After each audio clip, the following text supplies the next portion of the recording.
On this episode of the Mad Rush podcast.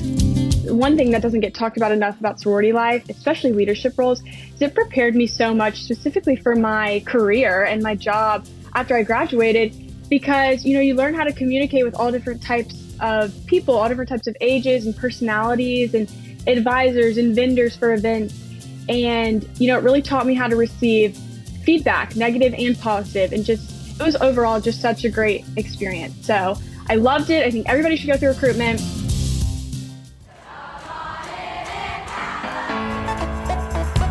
Welcome to the Mad Rush podcast. I'm Trisha Addix, the original Sorority Rush consultant.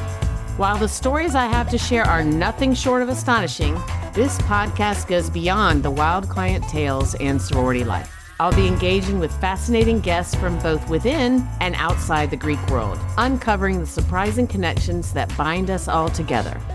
Join me for a journey that's as entertaining as it is enlightening.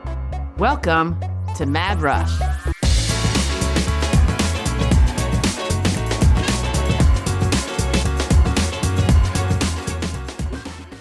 This is so much fun. So for July, I am leaning into rush preparation for Mad Rush. So I have so many inspiring guests, and today's no exception. But normally we kind of talk about things besides rush. But for July, I am leaning into rush prep because that's what you need to do.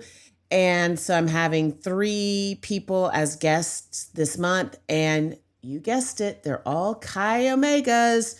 So you're going to get some real-time advice from my sisters. And today I have one of my fabulous mentors, Gracie Barranco. Did I say that right? Yep, that's right. I'm terrible at pronouncing names. No, good job. And I've talked to her 1,000 times. I don't think I've ever even asked. I've never called her by her last name. Anyway, I'm super excited. Gracie is here. You guys are going to learn so much. And thank you for being here. Yes, of course. I'm so excited to be here and share a few tidbits that I would have loved to listen to this before I went through. So I'm very excited. Yeah, this is going to be awesome. So can you just give us a little bit of your background so people know who they're listening to? Yes. So hello, my name is Gracie Barranco. I'm originally from Montgomery, Alabama. And I just graduated from Auburn University in May. And I'm one of 6 children, and all my siblings are... I didn't know you were one of 6. One of 6, wow. And all my siblings are boys. So I didn't have any sisters going through recruitment before me or anything. And fraternity recruitment and sorority recruitment are very different for anybody who's familiar. So, yes, I have 5 siblings and recently graduated, and I was a Chi Omega at Auburn, and it was just the most wonderful experience. And during my time in the chapter, I served as vice president, and then I went on to serve as president. And it was just truly the best experience. I can't recommend sorority life enough to any girls going through.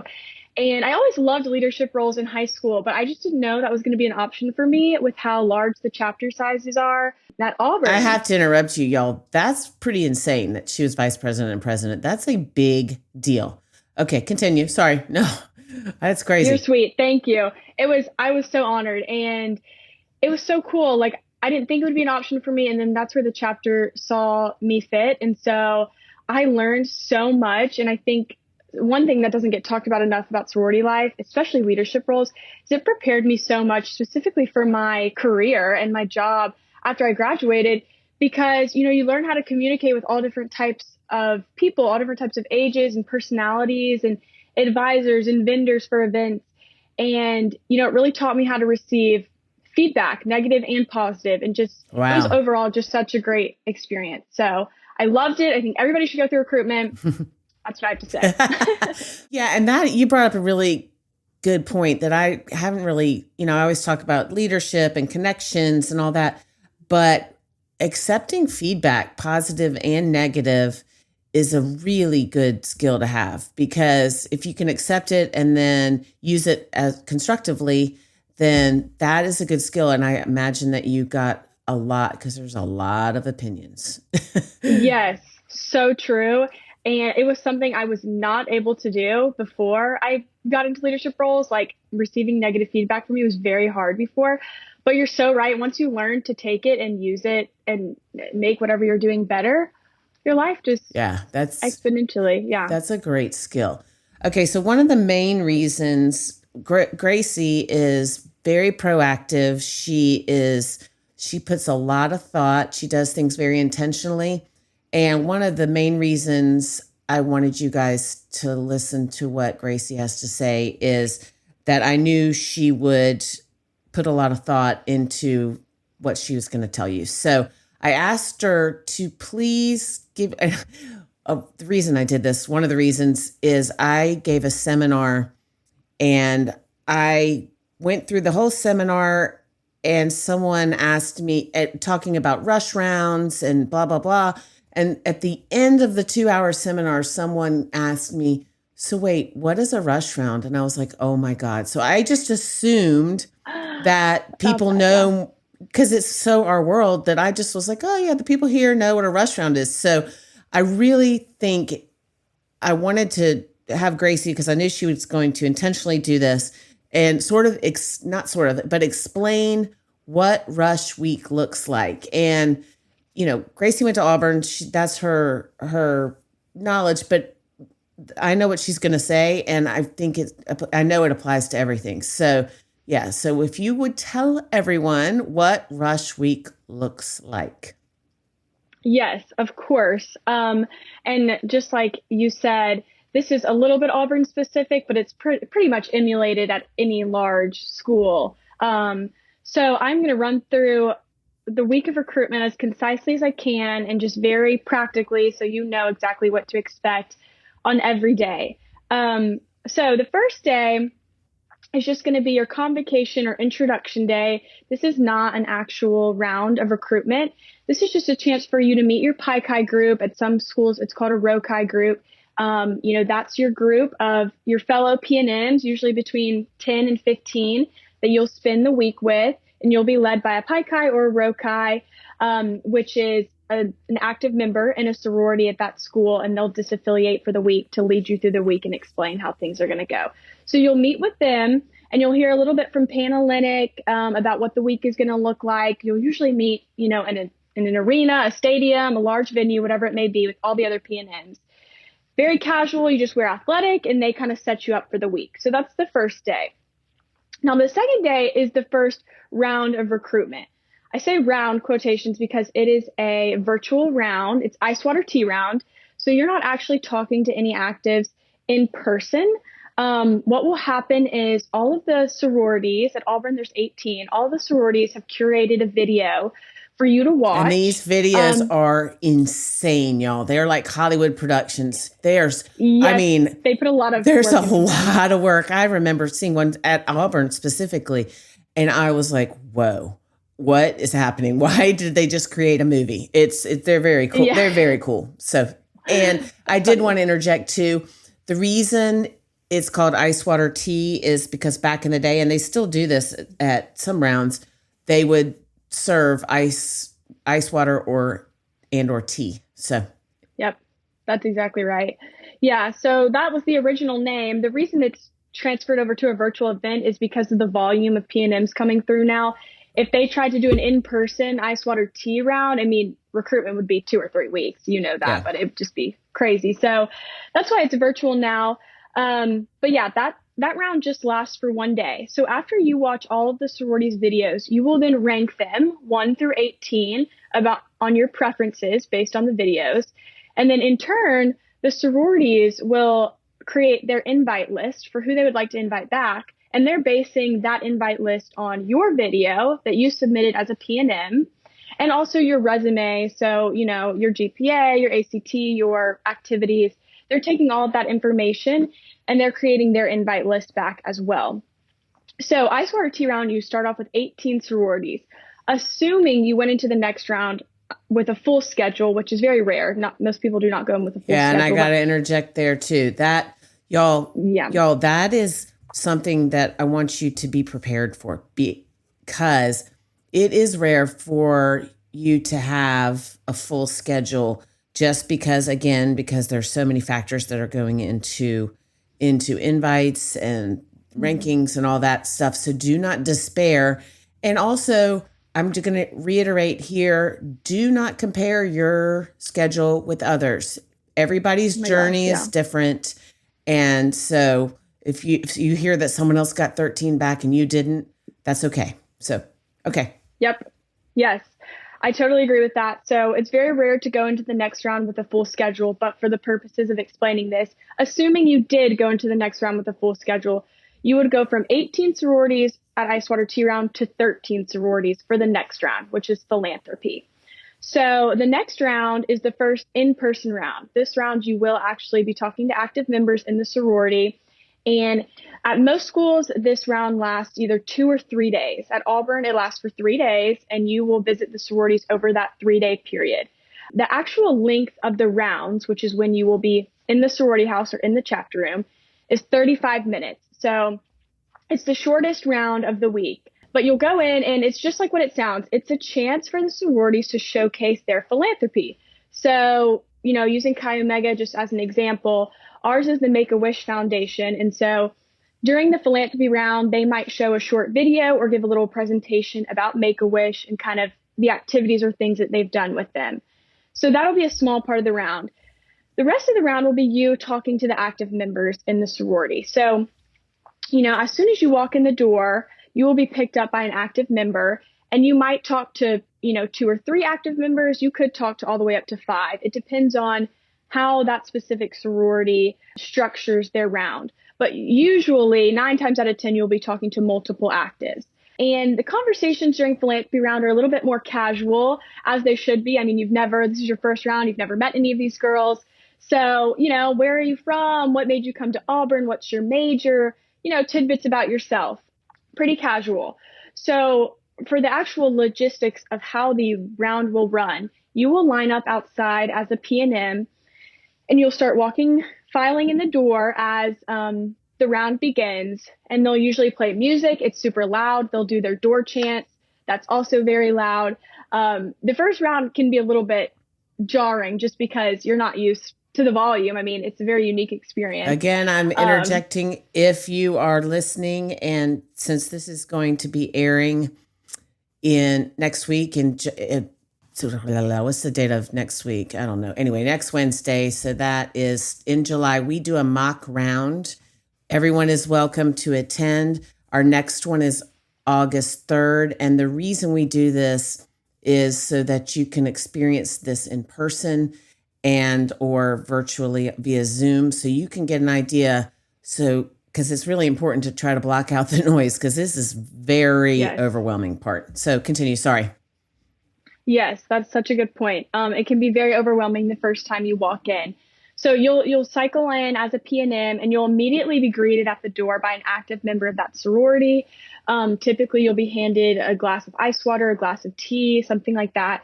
And the sorority active may even, put their hand on your back to guide you in the room, or lead you to a certain spot in the room. Some people think, I got to sit on the couch, so maybe that means I'm special, blah, blah. No, your placement in the room means nothing. If you're right next to the front door, right next to the back door, it's all the same. So they're just leading you in there to fully fill in the room, so they're not all clustered in one area. But they'll lead you in. You'll converse with, 2, 3, 4 active members, and then they will also lead you out at the conclusion of the round. They'll usually start the music back up. That's kind of their indicator. Our time is almost up. And they'll be like, okay, so great talking to you. And they'll lead you out. So that's what the physical logistics of the round look like. After philanthropy round, you will then rank your choices again. So assuming, again, you went into the next round with a full schedule, you would go from 13 sororities to 8 sororities at Auburn. It varies at different schools, of course. But after philanthropy round, you'll rank 1 through 13.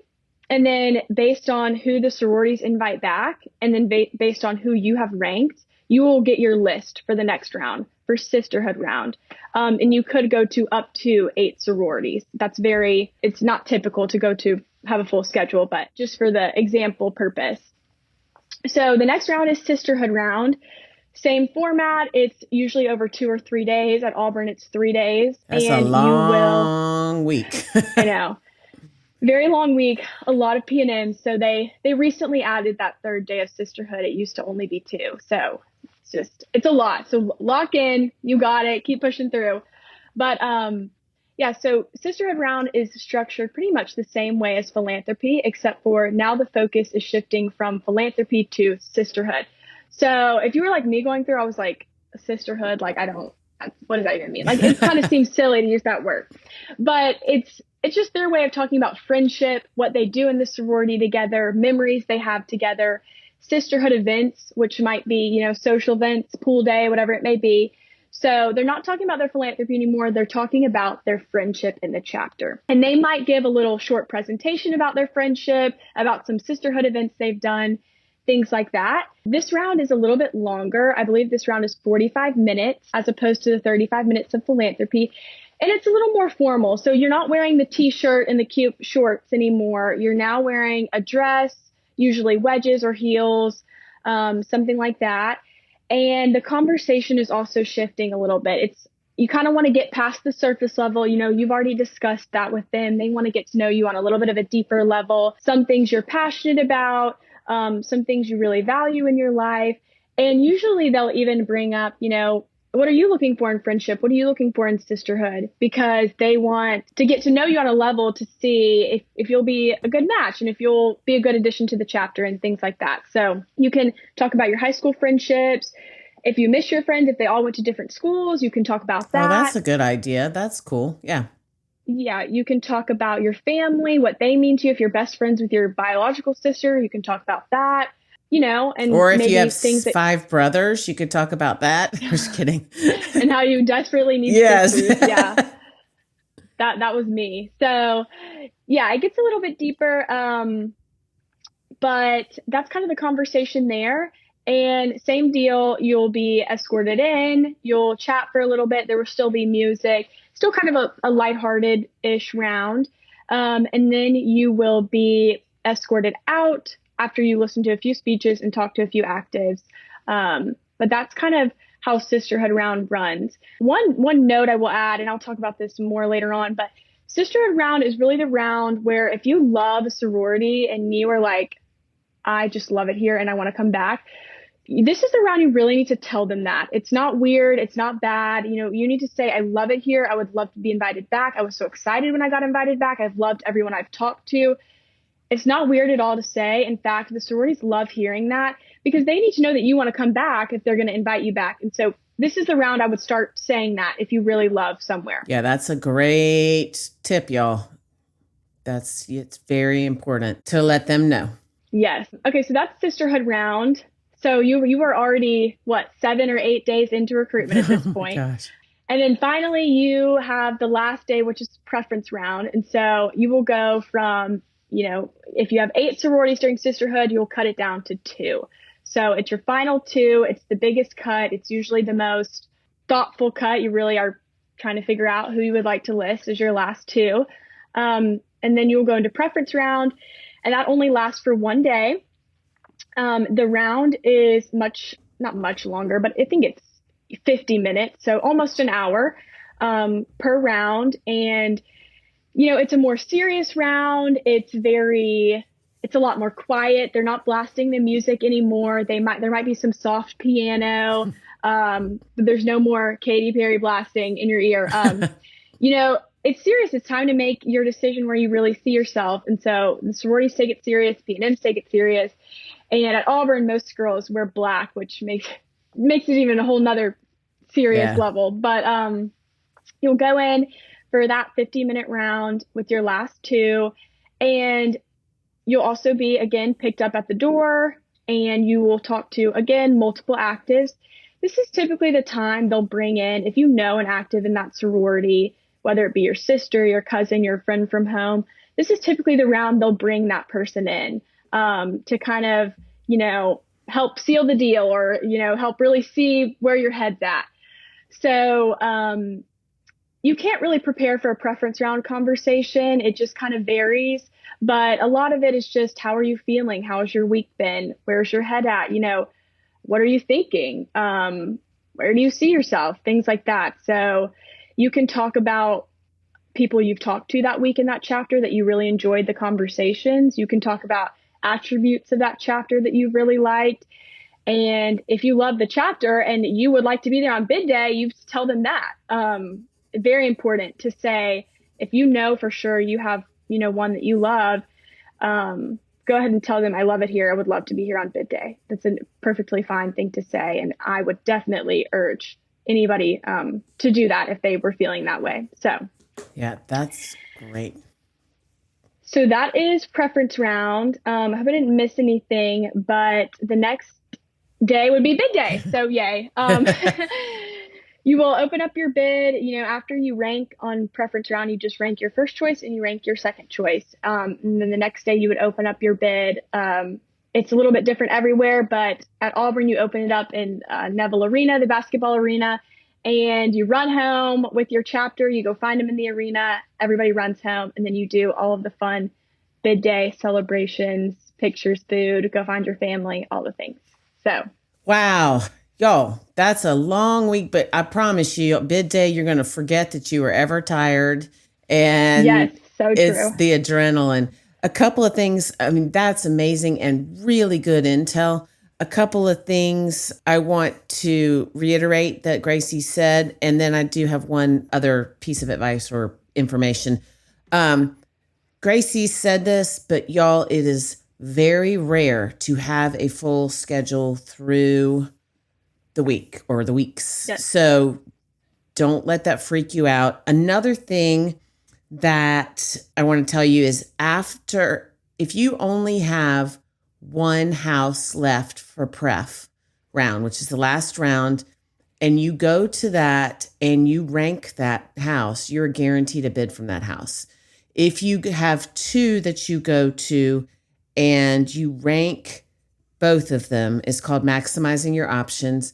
If you rank both of them, you're guaranteed a bid from one of them, but it may not be your top choice. So that's a time when you really need to dig deep and figure out what you want to do. So if you really only like one of them, there's something called single preference, and that is something that they usually try to get you not to do. So let's say you have two left, you love one, can't stand the other one, which hopefully that's not the case, but it does happen.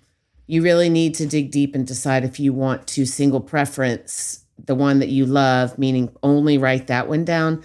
Because if you get a bid from the one that you can't stand, you are ineligible to go through continuous open bidding, which is, can you explain a little bit what continuous open bidding is, Gracie? Yes.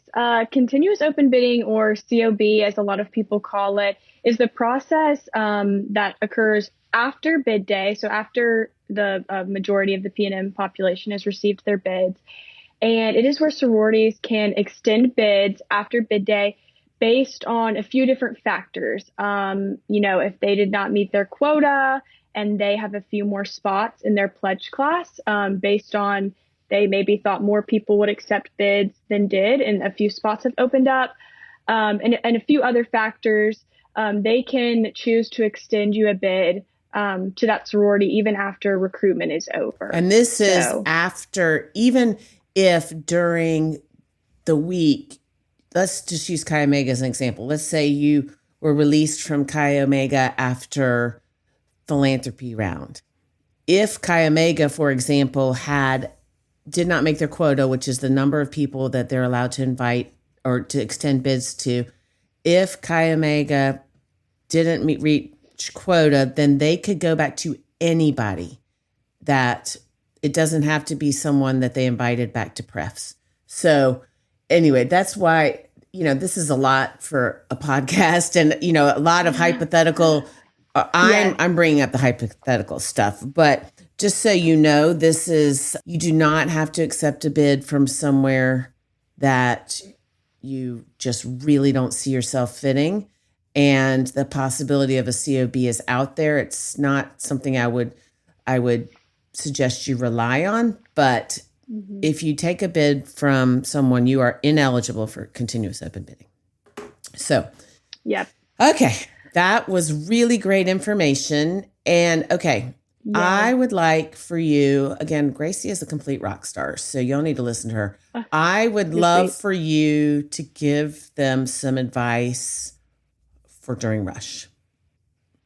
Yes, would love to. Okay, so a few of my important pieces of advice, I try to really just think of practical, logistical things that I would have wanted to hear before I went through, because of course everybody hears be yourself, stay true to yourself, of course. Right. But for logistical, practical advice, my first biggest piece of advice is when you walk into your first philanthropy round and the rounds to follow, like we mentioned, it's going to be very loud. It's going to be very bright. There's probably going to be colors, maybe balloons.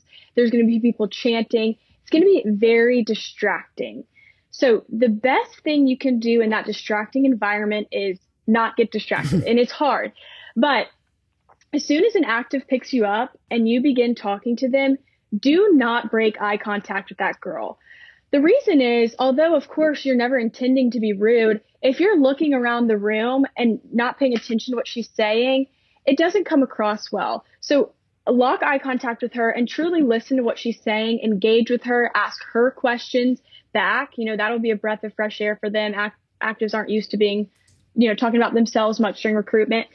Really engage with that person. You might see the recruitment chairs walk by. You might see the president walk by. She may be talking to somebody else. But guess what? In the moment, none of that matters. The only thing that matters is the girl in front of you, because she's the one who's listening to you. She's the one who's maybe taking notes on you or whatever it may be. So that's my first piece of advice. Do not break eye contact with the active. Really engage with her. My second piece of advice is obviously much easier said than done, but really try to block out the noise. And what I mean by the noise is your friends, your roommates, the people on your dorm hall, the girls in your Pi Chi group, everybody, as Trisha knows, everybody's going to have something to say. They're going to talk about what sororities they like best, who they got invited back to, who's good, who's not good, whatever it may be. But the best thing you can do for yourself is to block all of that out, because it doesn't have anything to do with you. The only thing you need to focus on is who you're talking to, how you're presenting yourself. And that's really going to carry you well through the week. So that's my second piece of advice. And lastly, we already touched on this a little bit, but if you like a sorority, tell them. It's so important. It's not weird. It's only going to help you. It's not going to hurt you.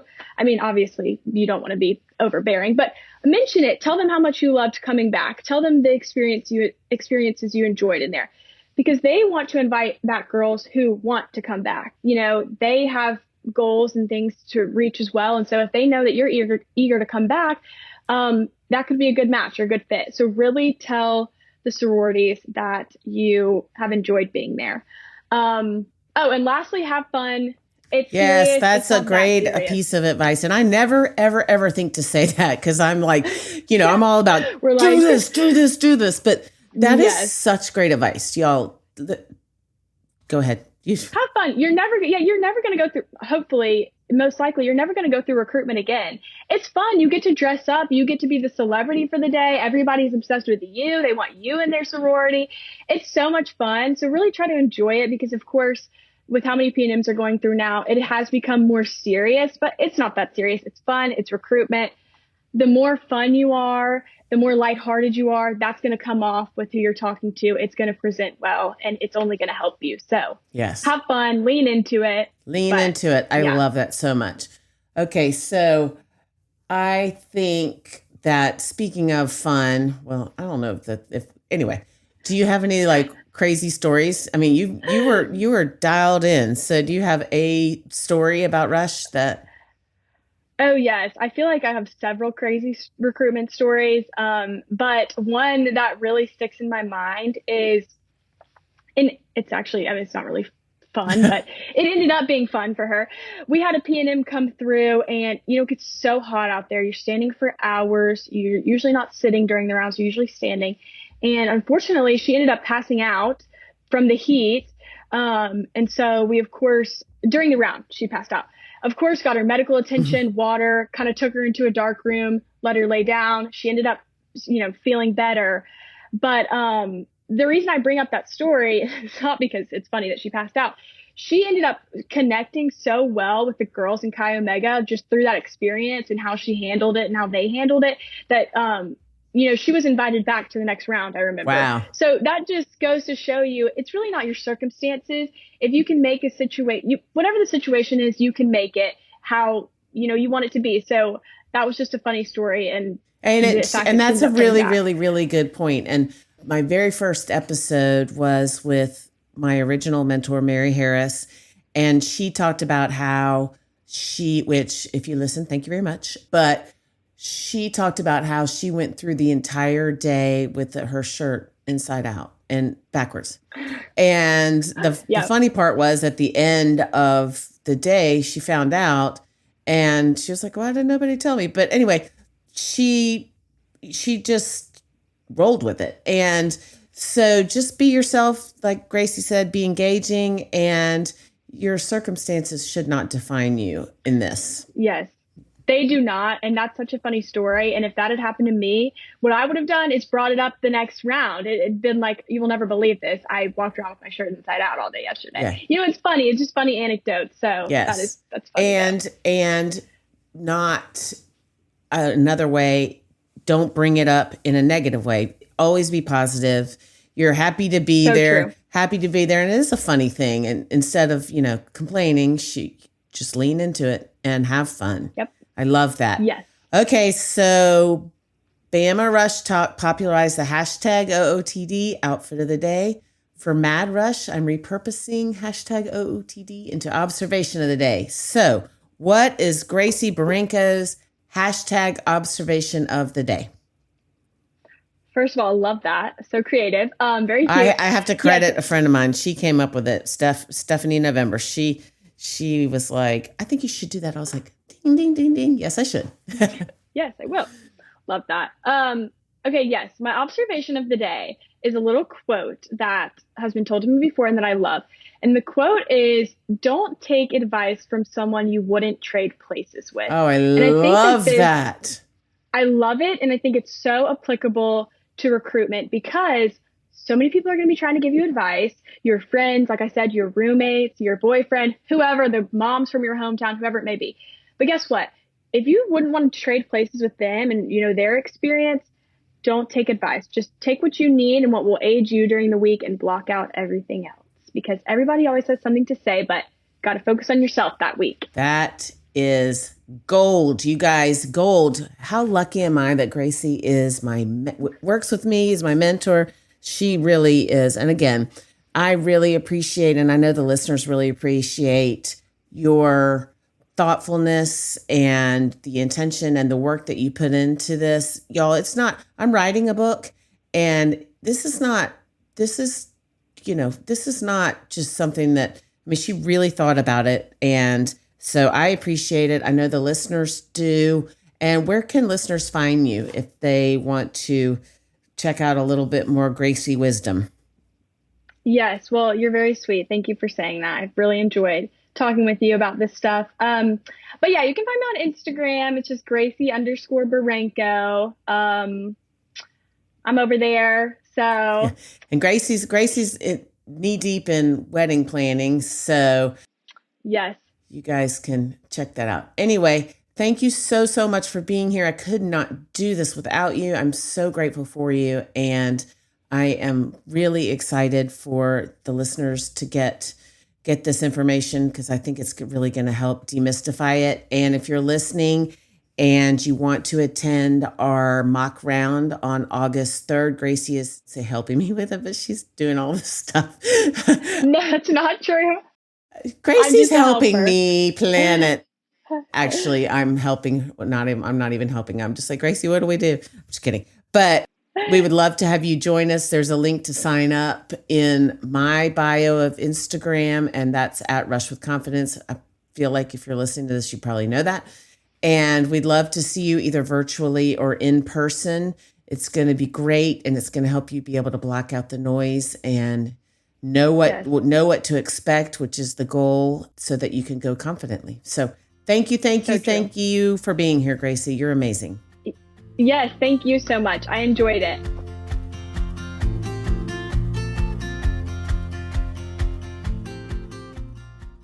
Okay, so because I surround myself with rock stars, including Gracie, who you just heard from, and because I'm leaning into rush prep for these July episodes, I'm not going to do timeout with Trisha because that is rush prep. So anyway, the whole episode was rush prep. So thank you for listening. In the meantime, check out my Instagram at Rush with Confidence for more tips. We're leaning into the preparing because it's almost go time. See you next week.